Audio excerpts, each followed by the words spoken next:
Given your past jobs in the corporation world, what triggered you to leave the corporate sector and pursue the nonprofit sector? Okay, perhaps, okay, maybe I'll just go back a bit to my university days. I mean, much like you are, in my university days, I was a volunteer with Club Rainbow.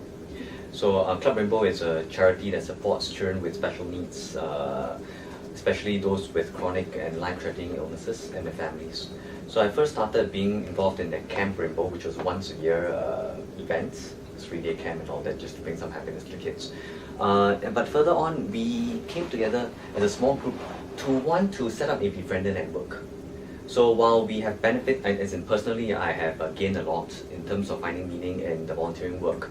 We also realized that it takes a few people to come together to have a multiplier effect when we bring more like-minded people together. Of course, well-meaning people together. So it has a multiplier effect that actually expands on the kind of impact that just more than just a few of us can bring to the beneficiaries. So I thought I found more or less my propensity to help people then, and I've never forgotten those days. So even though I've spent more than a decade in the corporate world, I've always remembered those days. It's very meaningful. And subsequently, I think at a certain life stage, I thought that why not do it full time? And that's when I made the switch. I made the plunge to from the corporate world to the non-profit sector. So, well, then there must have been sacrifices leaving the corporate world, especially in terms of monetary returns. So, what rewards have you reaped from joining the non-profit sector? Okay. In terms of when I mentioned about the plunge, right? It literally meant a plunge because I, easily took a 25-30% pay cut. So that was in the monetary terms, as you mentioned. But the rewards that came were intangible, I would say. I mean, not quantifiable. Okay, one of the biggest rewards was the energy that drives me to work, drives me at work, drives me even after work every day. So that was one reward. The other reward I thought I gained was a positive attitude, an appreciation of life and people around me because of the circumstances that I meet, that I come across in my job. So I guess these are the rewards that I reaped. That's pretty meaningful. So, especially with regards to community chess, what are the touching moments that you encountered that made you feel championing community chess was the right choice? I wouldn't put it down to a single moment. Okay. I will put it down maybe as mostly with friendships, as friendships that I have fostered over the years in community chess. I think some of the beneficiaries that I met 5-6 years ago when I first came onto the job, I don't keep in constant contact with them, but I see them during events when I bring corporate partners and volunteers down to, for example, the homes or the PWOs for visits and for volunteering work. We catch up like old friends. It's like we see each other maybe once, twice a year, and we keep each other posted and updated of our life events. Some of them are positive. For example, they could find a loved one or something. Some are not so positive. For example, they've lost the use of a certain, body part or body function. But nonetheless, we share these stories, and I think that has kept me going. At the same time, because I interact with a lot of donors, I see the goodness in people. So that really is another factor that drives me and kept me on the job for 6 years. Right, that's really meaningful. So what skill sets have you applied from your background and past jobs that enable you to run community chess effectively? I think looking back, all the experience and skills that I have gathered over the years of corporate work has or can be applied. Even in the early days of my career and even as a student, I was doing some freelance designing, creative work, and that clearly has given me the background to drive certain branding and communications to bring about the awareness of the cause that ComChess serves. That's one. Of course, business development and sales experience. Those are the skills that are most useful when trying to convince donors to part with their money, to donate towards our cause, or to spend some time volunteering at one of our charities. And clearly, personnel management. I mean, as we go up the corporate ladder, we manage small teams and larger teams. That also has, of course, helped me deal with day-to-day operational and manpower issues. Right, that's good. So the general impression of community chess is fundraising. However, another role that Community Chest plays is to engage volunteer welfare organizations, VWOs. So could you briefly enlighten us on the engagement work?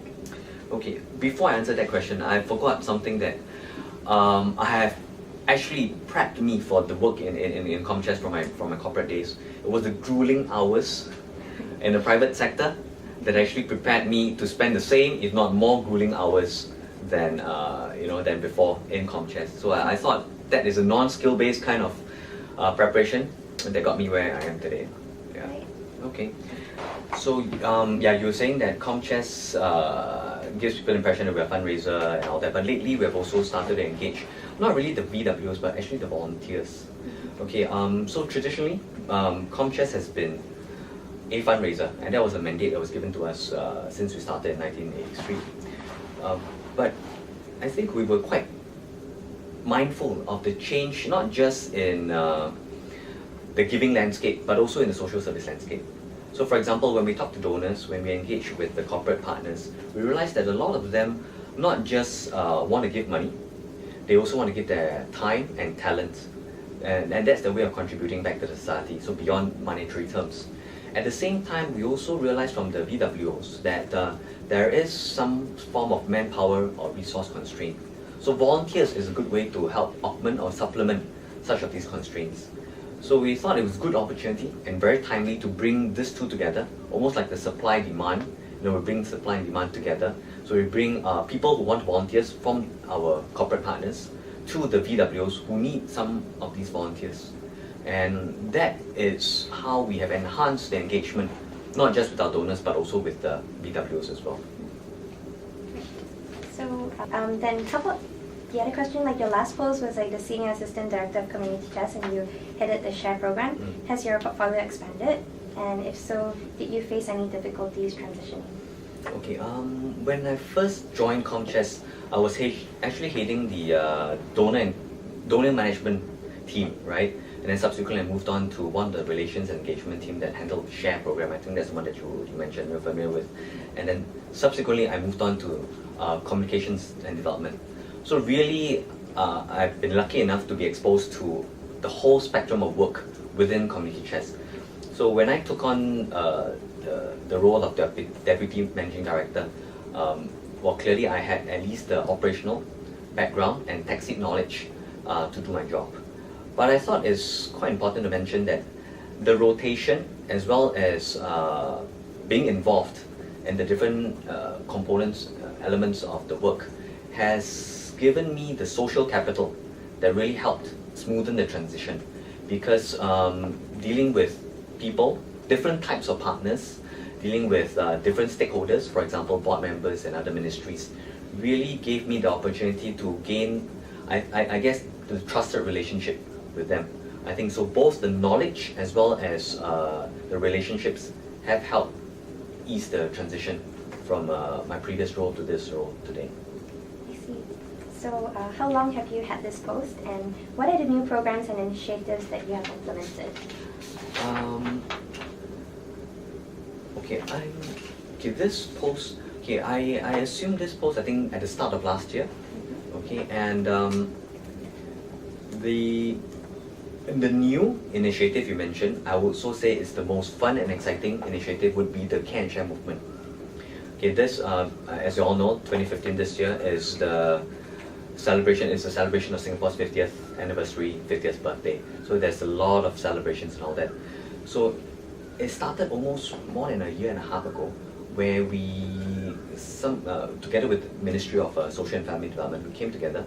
We thought that in this year of celebration, let's not forget the less fortunate. Let's make it meaningful for them as well. And we came together wanting to do something. I mean, it's almost like a once-in-a-lifetime opportunity, right, where Singapore celebrates its Golden Jubilee. So we wanted to take this opportunity to rally the nation, to show care and concern. So really, people who have been helping to continue helping, and people who haven't really tried helping to really come forward and help, both in terms of donations as well as volunteerism. So that I thought was very exciting, very fun. It's a history in the making because it's not every year that Singapore celebrates its Golden Jubilee. And we also managed to get the government to pledge matching sum, 250 million. so that every dollar that's donated to participating VWOs is matched. So it doubles the impact. It paves the way for future needs, so that it builds capability, the extra money that they can get, not just through this celebratory mood, but also through the matching. The extra money they can get can be used for building capability and capacity to help cater to future social service needs. So I thought that was exciting. It was fun because it's like it's never done before. Nobody in this organization has been around long enough when Singapore was like celebrating its 25th year and all that. So it was new for everybody. We came in together with an open mind, with a blank sheet of paper. We took small steps because we didn't really know what we can expect. And we paced ourselves. We slowly ramped up our activities, our branding, our awareness towards the end of last year as we paced closer and closer to 2015. And clearly the results have spoken for themselves. We gotten, I think, more than 200 VWs on board to support this program. In the past 13 months, so between December 2013 and December 2014, these 200 VWs have come together and organized more than 2,000 events to bring people together, not just to fundraise but also to volunteer. I think mobilizing more than 110,000 people. So really that's quite an achievement, I would say. And of course, we also managed to hit the monetary target. I mentioned earlier that the government was pledging 250 million. I think all in all, 200 over VWs raised more than 300 million. So it's good news. So good that the government actually announced an extension of the movement and pledging yet another 250 million in this year, so that everybody in terms of VWs and beneficiaries can gain from this additional mileage in terms of this movement. Great. So I thought that was exciting. Yeah, that's great to know. So, what challenges did you face in doing this movement, like for all this, like the care and share and all this? Were there any difficulties you encountered? Okay, the difficulty initially was having no background to rely on. Like I mentioned, this is once in 25 years that Singapore celebrates a jubilee. So there wasn't much of a reference that we can make. So a lot of it were fresh from the drawing board. We didn't have a lot of resources because this was on top of what we need to run and do every day. So while ComChest needs to raise its same amount, in terms of fulfilling its own funding needs for its charities, we need to do, as in the same team needs to do, on top of their daily tasks, this additional movement, that's starting from scratch. So that was the challenge. But I saw everybody rose up to the metal. It's like, once given the tasks or the project, everybody just put in more than 100%. We work with partners. A lot of partners are also quite supportive. So for example, SMRT, who has been giving us free platforms to publicize our causes, give us something additional, like they throw in even a train. They let us brand a whole train, for this movement and all that. So things like that, or cinemas coming to give us free screen time, building owners that give us free screen time on in the digital displays and all that. So all these came, they came in and they helped, and this really helped to boost the awareness of the movement.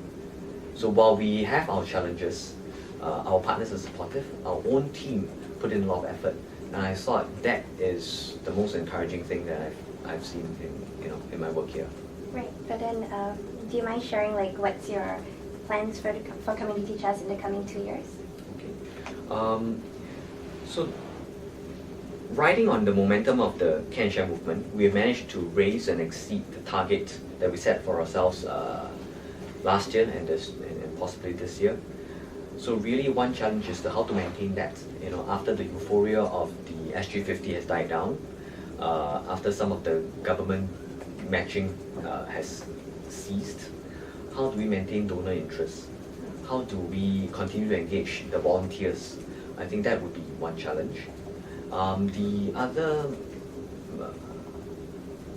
challenge we have to, not just for the next 2 years, but I guess for the mid to longer term, is to see how ComChest can stay relevant in the social service sector. As I mentioned earlier, the giving landscape has changed. A lot of people, traditionally, they may give through their companies, for example, like the share program. But nowadays there's new technology, there's crowdsourcing, crowdfunding. People are more conversant in using technology, not just to purchase for e-commerce, but also for donations, to find a pet cause that they want to support, or their favorite cause. So I think all these are moving parts, and I think ComChest has to be, while it has been one of the most established charities, a national fundraiser in Singapore, I think it needs to be nimble, while the main parts of the operations still needs to carry on because it's such an establishment. I think other parts or certain parts needs to be nimble so that it can evolve with the times and of course really stay relevant in the hearts of donors, volunteers, and for the benefit of the charities, of course. Yes, so with technology becoming like some sort of an obstacle, then of course there are like an influx of high net worth individuals and private banks. Do you think that in a way that could also contribute to boosting ComChest fundraising? I would hope, I mean not just looking at ComChest alone, but I hope that as the whole sector, looking at the whole sector, it would boost donations to the sector itself. It grows the whole pie. I think end of the day, even when we initiate and drive the Care and Share movement, even as we led the Care and Share movement, the objective was really not just for ourselves, not just for ComChest, but to uplift everybody's capability of fundraising. So they should make use of the opportunity, of the Care and Share movement, of the publicity and awareness, to raise funds, to establish their own relationships with their own donors. At the same time, because of the matching grant, I also hope that they would invest in technology, invest in resources maybe, in terms of recruitment, in terms of planners and all that, to help them also move and progress with the time. So it's not just looking at ComChest, but I certainly hope that as a whole sector, with the technology and the influx of high net worth individuals and all that, the whole sector can grow in terms of funding. So then what's your view on Community Chest as a transformational platform for your beneficiaries like children with special needs, adults with disabilities, families with difficulties, and the elderly? Okay, how would you define transformational? Like its impact on society as a whole in terms of all its beneficiaries and individuals. Okay. Again, I guess 2014, 2015 is kind of like a turning point for ComChest as well. For a very long time, we have been funding operational costs. That means in terms of VWs that needs costs to run their operations. For example, salaries, of their therapists, of their allied help and all that. So we have been funding those operational costs. These are recurrent costs. They are nevertheless definitely critical and important to help their services, help run and continue the services they render to the beneficiaries. But at the same time, we also made use of this opportunity to identify certain key projects that will make a larger impact. So for example, SG Enable, which is an agency under Ministry of Social and Family Development as well, they got a site at Redhill about a year ago, came from the government, and they wanted to build what they call an enabling village. So beyond just a standalone charity, a standalone VWO, they thought they could pool some of these VWO services together. So for example, and it's not just for a certain group, it could span from children with special needs to adults with disabilities. So given the opportunity of having a campus, so to speak, they could earmark different buildings for different purposes. So for example, there could be an inclusive childcare center where both children with special needs as well as mainstream so-called normal kids study together so that they can learn to live and assimilate with each other. So that's one of those things, and this is the opportunity to start that. They could even accommodate the likes of social enterprises like a grocery store, for example, like a supermarket, for example, okay, that could enable and provide employment to people with disabilities. At the same time, they also wanted to introduce new concepts like urban farming. So where people with disability can learn how to urban farm, and it's almost, it's probably a new concept in Singapore, but the concept of from farm to table, that's quite popular in other countries, right? Can become real, where at the backyard, so to speak, at the back of the supermarket, there is an urban farm where the fresh produce from there is immediately cleaned and packed for sale at the supermarket. So these are ideas that they could pilot. At the same time, having such a platform also gives opportunity for donors to come in, for funders. So for example, Singtel. So they have pledged money to set up a innovation center. So this really helps with the assistive technology that would basically empower and enable people with disability to lead better lives. So I guess this then, if you might call it transformational, is what I think ComChess should continue to do. So it shouldn't be a one-off, kind of funding or one-off project that we are part of.